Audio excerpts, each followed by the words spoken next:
Do you ever watch other people in the subway? It's so strange to have to ignore someone who's right up there in your face. A can of sardines springs to mind. Except passengers aren't joined by a bond of thick oil or brine. Instead, they're stewing in a miasma of sweat, cologne, and annoyance. Everybody absorbed in their own little worlds, warm little cocoons. There, whizzing through the bowels of the city at a brisk clip, you'll find people reading books, newspapers, maybe on a PlayStation Portable, maybe on a smartphone. Except me. I'll always be looking through the thick glass windows at the flickering blackness just beyond. Sometimes, late at night, I hope I'll get on the same train once more, so I can see it all again. It had been one of those weeks.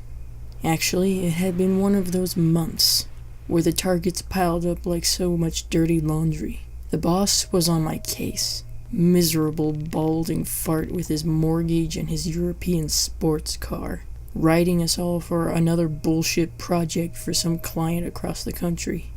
The days and nights lost their meaning. In at work early to beat the crowd, heading home without ever seeing the light of the sun. Caffeine was my only friend. The last thing on the agenda for the workday was the mad sprint for the last train home because the miserable bastard wouldn't even sign off on the late-night taxi claims. It showed up on the work-life balance indicators, he said. It had been another mindless day of numbers, presentation slides, and text. To be frank, I didn't even know if the version of the meaningless report I was working on was the 5th or the 50th. Nor could I have told you the difference between the two. The office had already emptied out an hour before, my last co-workers giving me a commiserating pat on the back as they headed off. I cursed as I stuffed my laptop and swept some papers into my bag. I was going to miss the train. The stale warmth of the building gave way to the bitter cold as I hit the streets running. The station was deserted. Not unthinkable at this time of night, but eerie all the same. There's something about a hollow space meant for crowds. I'm not talking about muggers or anything like that. There is an air of the forbidden about these empty spaces. That's how that night started out. Expectant. Waiting for something to happen.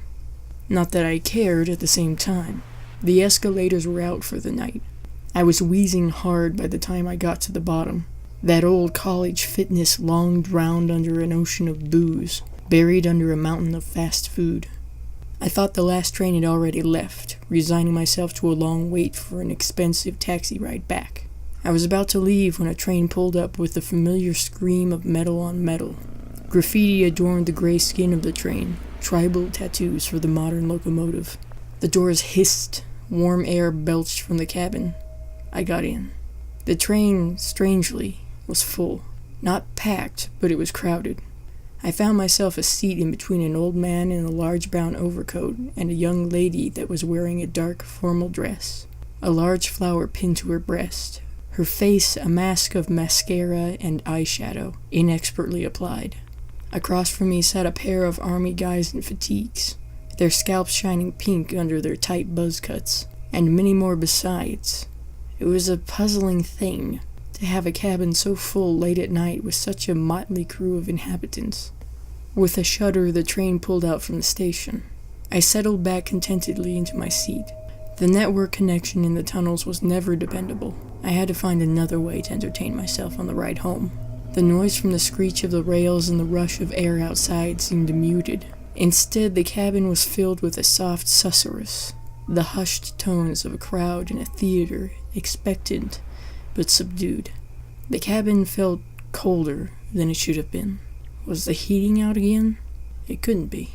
I was certain the cabin was warmer than the platform a second ago, yet now it felt like I was back outside in the howling cold. I tugged my jacket a little tighter. I looked at the hodgepodge of strange individuals in the cabin. Everybody seemed out of place. Why would there be a gaggle of high school kids obviously inebriated this late at night? Or the waifish girl that was wearing what seemed to be a school uniform? I shifted uncomfortably on the sculpted plastic seat. Not a single mobile phone or any other electronic device in sight. A strange sight in this day and age. I looked up at the row of LED lights that indicated the train's progress along my route.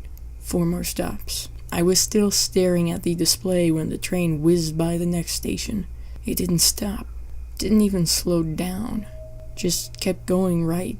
The lights and the pillars of the station streamed by in a blur. I jerked upright in my seat, my eyes widening. What kind of train had I gotten on? The rest of the crowd was unfazed by this development. If anything, the low buzz of whispers got even louder as the train progressed. We were still hurtling through the dark tunnel, the overhead lights flickering on and off, when the little girl in the school uniform affixed her stare on me, wide-eyed. She crept over to the group of high schoolers and tugged at the sleeve of one of the young men. He must have been a basketball player, towering over his companions. He nearly had to bend double to bring his ear down to the little girl's face. Her jaw worked up and down as she whispered something to him urgently. I heard nothing over the sound of the train. He blinked and took a step back when he looked back in my direction, as though seeing me for the first time. His handsome face twisted strangely. What was it? Anger? No, he looked like he wanted something. He looked hungry. His compatriots noticed the break in the conversation and directed their gazes to the focus of his attention, to me. The same gamut of emotions cycled through their faces. Shock, and then a sharpening, a hardening of their features. They were hungry too. The giant took a step forward, perhaps meaning some harm for some slight on his person that I must have committed. One of the high school girls held him back. The feeling spread through the cabin like a spark arcing from person to person. The 2 uniformed men looked up and tightened their jaws. The old man next to me, perking up and scooting down another seat so that he could look at me without straining his neck. Outside, a blur of lights told me that another station had shot by. 3 more stops. I shrank back in my seat, the tendons straining at the surface of my hands as I clutched at my bag protectively, as though that stupid gesture grabbing onto my work, the focus of my life, would ground me and take me from this nightmare. It didn't.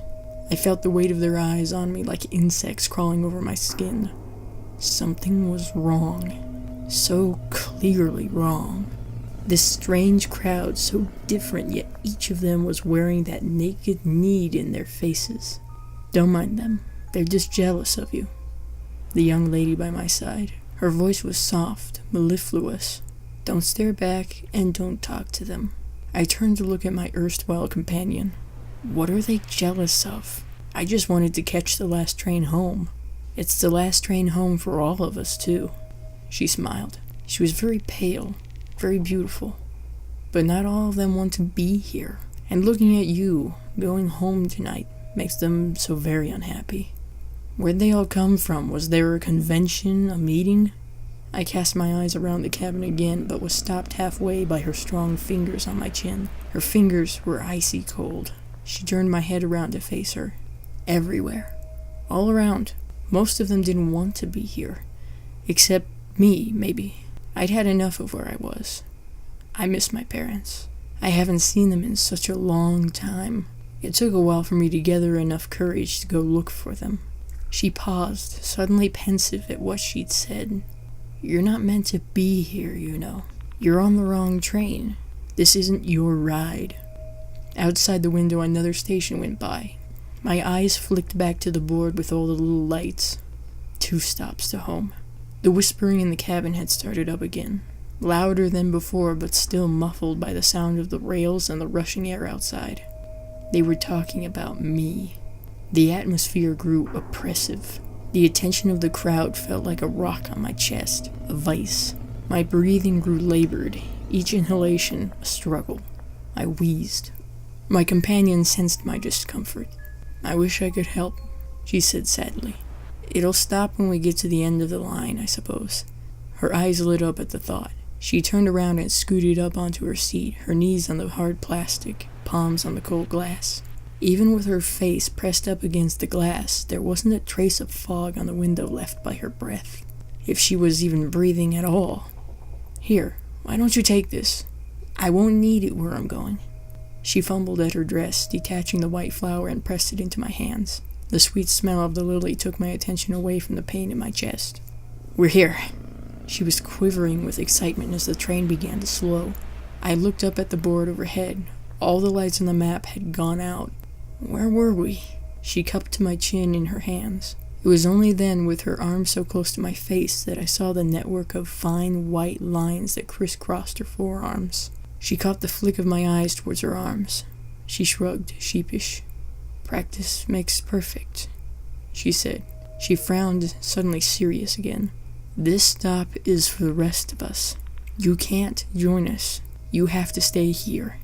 She leaned forward quickly and gave me a kiss on my cheek. Her cold lips burned like an ice cube. The people in the cabin quickly turned their attention to the approaching platform. I felt the weight on my chest ease. The whispering grew to a crescendo as they pointed and chattered excitedly. The platform drew close, and what a sight it was. I didn't recognize the tiles or the posters. I must have taken this train 1,000 times. I could have closed my eyes and named every station in order and the time between stations if I wanted to. And yet, I was lost. There was nothing on this platform that helped in any way. No signs, no directions. What the platform had was people. A milling sea of heads and faces, all expectant, all eagerly waiting. When the door opened, it let in the roar of the crowd outside. Shouts, shrieks, and yells. And tears. So many tears. The passengers burst out of the train, throwing themselves into the waiting sea of people.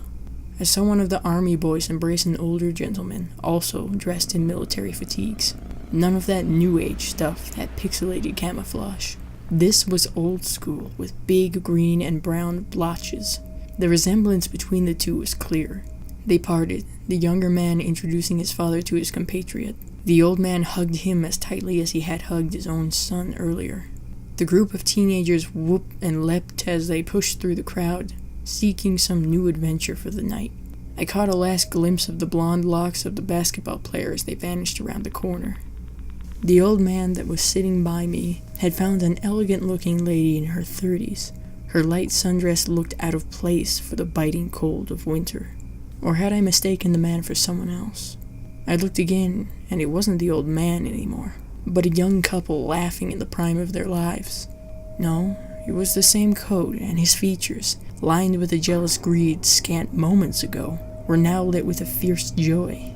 Just as the train doors hissed shut, I saw the girl that sat next to me on the train. She was in tears with her arms around a well-dressed couple. She waved at me as the train pulled out of the station. I waved back. My legs shook as I got off the train at my stop.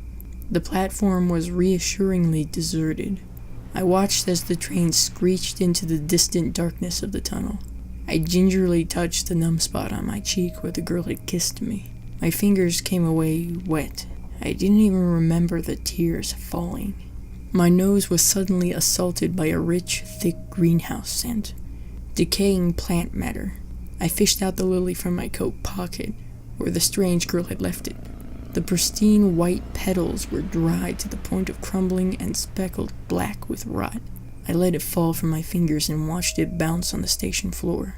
It sat there, like an unmelted snowflake on the pocked gray concrete. I stared at it for a long time before I began the long trek home.